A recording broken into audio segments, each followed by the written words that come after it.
తప్ప మళ్ళీ ఎవడు అడ్రస్ కూడా దొరకడు కాంగ్రెస్ వాడు యాది పెట్టుకోండి. నేను మిమ్మల్ని అందరినీ కూడా ఒక్కటే కోరుతున్నా, మనోళ్ళకి ఏమలవాటు అంటే వెంగళరావు నగర్లో కానీ హైదరాబాద్లో కానీ మీరందరికీ మనకు కొద్దిగా నవాబీ టచ్ ఉంటుంది కదా, హైదరాబాద్లో అంటే కొద్దిగా నవాబీ టచ్ ఉంటుంది. మనం జల్ది వెళ్ళాం ప్రచారం, మెల్లగా ఆराम से उठते आराम से चलते आराम से अपना काम चलता.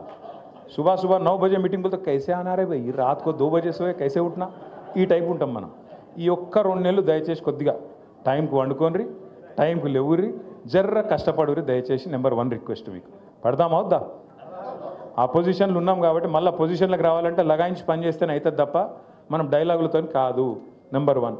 నెంబర్ 2, మరి గోపీనాథ్ ఉండే పెద్ద దిక్కు, మీ అందరికి అండగా ఉండే, మరి అన్నవాయే కదా ఎట్లా, గోపన్న లేడు కదా ఎట్లా అనే బాధ మీకు ఉండొచ్చు. మీ అందరికి నేను మాట ఇస్తున్నా, ఒక్క గోపన్న లేడు కానీ గింత పెద్ద కుటుంబం మీకున్నది. నేనున్నా, విష్ణన్ ఉన్నాడు, సుధీర్ అన్న ఉన్నాడు, భాస్కర్ అన్న ఉన్నాడు, సోయల్ భాయ్ ఉన్నాడు, సునీతమ్మ ఉన్నది, దేదీప్యం ఉన్నది. ఇంతమందిని కూడా మీరు ఏ అర్ధరాత్రి పిలిచినా మీ కాడికి వచ్చే బాధ్యత మాది. తప్పకుండా మిమ్మల్ని కాపాడుకునే బాధ్యత మాది. పెడతారు కేసులు, పెడతారు, బెదిరిస్తారు, ఇది అంటారు అదంటారు. మీరు చూస్తూనే ఉన్నారు కదా నా వెంబడి ఎట్లా పడ్డారు. కేటీఆర్ని ఇలా జైల్లో పెడతారు అని ఒకడు అంటాడు, బాంబులు వెళ్తూనే ఉన్నాయి దసరాకు అని ఒకడు, దీపావళికి అంటాడు ఒకడు. మరి ఆ దీపావళి పోయింది, ఇప్పుడు మళ్ళీ దీపావళి వస్తుంది, బాంబు లేదు భీము లేదు. భయపడద్దు, రాజకీయంలో ఇవన్నీ కామను. వాళ్ళు ఏందో చేస్తాం, కేసులు పెట్టి బెదిరిస్తాం అనుకుంటారు. భయపడితే మనం లీడర్లం కూడా కాదు. బరాబర్ కొట్లాడాలి.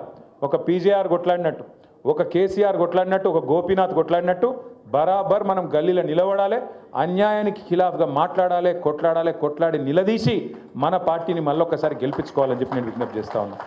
ఇంకొక అలవాటు మన హైదరాబాద్లో, ఇంకొక అలవాటు ఏంటంటే, ఇప్పుడు నేను పాంప్లెట్ తయారు చేసినాను. ఇప్పుడు మీ దగ్గర 56 బూతులు ఉన్నాయి. ఇక ఒక్కొక్క బూత్కి ఇట్లా తయారు చేయించినాం మీకు మంచిగా బందోబస్తుగా. ఆ బూత్లో ఓటర్లు ఎవరు, వాళ్ళు ఎక్కడోళ్ళు, ఏం పేరు, వాళ్ళ నెంబర్ ఏంది, ఫోన్ నెంబర్ ఏంది, అన్నీ కూడా. ఫోన్ నెంబర్ లేదు కానీ మిగతా అన్నీ ఉన్నాయి మన కాడ, ఫోన్ నెంబర్లు కూడా ఉన్నాయా. ఇగో ఇది బూత్ నెంబర్ 204. బూత్ నెంబర్ 204 వాళ్ళు ఒక్కసారి చేయలేవట్టు, బూత్ కమిటీ వాళ్ళు 204 చేయలేవట్టు సార్. 204 बूथ वाले चाहिए लावट रालेदा नहीं मालूम क्या आपको? 202 है आपका. 202 वाले हाथ उठाओ भाई. ठीक है, बैठ जाओ. ఒక్కొక్క బూత్కి మనం అనుకున్నది ఏంటంటే 10 మంది బూత్ కమిటీ సభ్యులు ఉండాలి అనుకున్నాం. దబ్బన ఎక్కడైనా గ్యాప్ ఉంటే చూసుకోండి, రిపేర్ చేయండి. 204 వాళ్ళు వచ్చినట్లేరు, పిలుచుకోండి. వాళ్ళకు కూడా మీరు ఉన్నారా? ఠీకే, ఉంటే సంతోషం, మీరు ఏం చేయాలంటే ఒక్కొక్క బూత్లో మీకు 800 నుంచి 1200 ఓట్లు ఉంటాయి. 56 బూత్లు అంటే మొత్తం ఓట్లేనమ్మా? अच्छा इधर है 204. ठीक सही है. 55,000 ఎంత ఓట్లు? 55,000. సో 55,000 ఓట్లు ఉన్నాయి మొత్తం.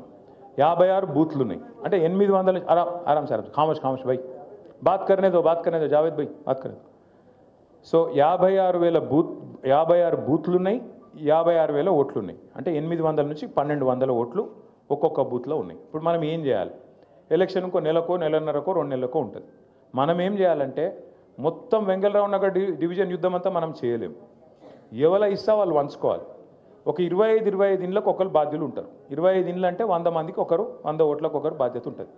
వాళ్ళ కాడికి మనం పోవాలి, కూర్చోవాలి, ముచ్చట పెట్టాలి. మన వాళ్ళకి ఏం అలవాటు, హైదరాబాద్లో ఒక పాంప్లెట్ ఇచ్చినాం అనుకో, ఆ పాంప్లెట్ ఇట్లా పట్టుకొని ఇటు నడుచుకుంటూ పోకుండా ఇట్లా వారేసి వెళ్ళిపోతారు. ఎవరైనా ఇల్లు బంద్ ఉందనుకో, ఆ తలుపు కిందికి ఇట్లా సందులోకి వెళ్ళి నూకుతారు, అవతల పడతారు. గట్లా నడవదు ఎలక్షన్. ఇప్పుడు ఏం చేయాలంటే మనం కొద్దిగా మంచిగా పోయి కూర్చొని, ఆడ లేడీస్ ఉంటే లేడీస్ పోవాలి, ముచ్చట పెట్టాలి. అమ్మ మీకు పథకాలు అందుతున్నాయా? కేసీఆర్ గారు ఉన్నప్పుడు బాగుండేనా, కాంగ్రెస్ వచ్చినాక బాగున్నదా? మీ వార్డులో ఏమేమి సమస్యలు ఉన్నాయి? మరి మీకు వీళ్ళు ఇన్ని హామీలు ఇచ్చారు కదా కాంగ్రెస్ వాళ్ళు, ఒక్కటన్నా వచ్చిందా? మరి ఇలా ఏం మొక్కం పెట్టుకుని ఓట్లు అడగడానికి వస్తుండ్రు, ఓట్లు వేస్తారా? తప్పకుండా యాద్ చేయాలి. ఇంకొక మాట కూడా మీరు బరాబర్ యాద్ చేయాలి. మీ వెంగళరావు నగర్ డివిజన్లో 3-4 పెద్ద స్లమ్స్ ఉన్నాయి. 50-50 ఉన్నది. అన్న చెప్పినట్టు, విష్ణు అన్న చెప్పినట్టు 50-50 ఉన్నది. కాలనీస్ ఉన్నాయి, స్లమ్స్ కూడా ఉన్నాయి. మీరు స్లమ్స్లో ఉన్న సోదరులు యాద పెట్టుకోవాలి. మీరు కింద కాంగ్రెస్కు ఓటేస్తే వాళ్ళ చేతిలో మీరు లైసెన్స్ పెట్టినట్టే. ఏమిటికి లైసెన్సు?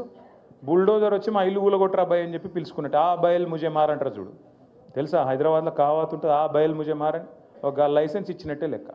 మీరు కింద కాంగ్రెస్కు ఓటేస్తే మీ ఇండ్లు కూలగొట్టేందుకు మీరే లైసెన్స్ ఇచ్చినట్టు మీ ఏళ్ళతో మీ కంటిని మీరే ఓడుచుకున్నట్టు అవుతుంది. యాది పెట్టుకోండి, చెప్పాలి మనం 10 మందికి. ఎందుకంటే కాంగ్రెస్ వాళ్ళు వచ్చినాక ఒక్క ఇల్లు కట్టిరా హైదరాబాద్లో? కట్టిరా? నాకు తెలియకుండా ఎక్కడ సీక్రెట్ కట్టిరే? ఒక్క ఇల్లు కట్టలేదు, కానీ ఎన్ని ఇల్లు కూలగొట్టిరు చూడురు మీరు. ఒక్కసారి ఆ వీడియోలు చూడురు. మూసీలో కూలగొట్టిరు, ఏడబడితే ఆడబోయి ఇష్టం వచ్చినట్టు గరీబోళ్ళ ఇల్లు కూలగొట్టిరు. కేసీఆర్ ఉన్నప్పుడేమో 1,00,000 మందికి పట్టాలు ఇచ్చిండు కేసీఆర్. జీవో నంబర్ 58, 59 కింద గరీబోళ్ళు తెలుసో తెలియకనో ఎక్కడన్నా ఒక గుడిసెనో ఒక చిన్న రేకుల షెడ్ వేసుకుంటే వాళ్ళందరికీ గ్యారంటీ ఉండాలని చెప్పి 1,00,000 మందికి పట్టాలు ఇచ్చిన నాయకుడు కేసీఆర్ గారు. అదే ఈ రేవంత్ రెడ్డి ప్రభుత్వం వచ్చినాక తప్పకుండా నాకు తెలిసి కొన్ని వేల ఇండ్లు కూలగొట్టిరు. కొన్ని వేల ఇండ్లు హైదరాబాద్లో కూలగొట్టింది రేవంత్ రెడ్డి ప్రభుత్వం. ఇందిరమ్మ రాజ్యం అంటే ఇండ్లు కూలగొట్టుడా? ఇందిరమ్మ రాజ్యం అంటే గరీబోని ఇల్లు లేకుండా చేసి ఆఖరికి వాళ్ళ పిల్లలు ఇంట్లోకి వెళ్ళి వాటర్ బాటిల్ తీసుకుంటాం, బ్యాగు తీసుకుంటాం అంటే కూడా మెడలు పట్టి నూకి అవతల వారేసి తీసుకోలేకుండా అవకాశం లేకుండా చేసి వాళ్ళని నిలగొట్టుడు ఇందిరమ్మ రాజ్యమా? గరీబోళ్ళకు వ్యతిరేకంగా ఉండే ఇందిరమ్మ రాజ్యమా? ఈ మాట మనం చర్చలో పెట్టాలి. మీరిగిన పొరపాటున కాంగ్రెస్కు ఓటేస్తే మీ ఇల్లు మీరు కూలగొట్టమని లైసెన్స్ ఇచ్చినట్టే అవుతుంది. మరి మీ ఇష్టం. హైడ్రా వస్తుంది, బుల్డోజర్ వస్తుంది, మీ ఇల్లు కూలగొడుతుంది. ఆ తర్వాత మీరు ఎడవద్దు, మమ్మల్ని అడగద్దు అనే మాట బరాబర్ చెప్పాలి. తప్పకుండా యాద్ చేయాలి ఈ మాట. అట్లాగే ఇంకొక మాట కూడా కంపల్సరీ చెప్పాలి. మాగంటి గోపీనాథ్ గారు ఆనాడు 3 సార్లు మీ శాసనసభ్యుడిగా మీ సేవలో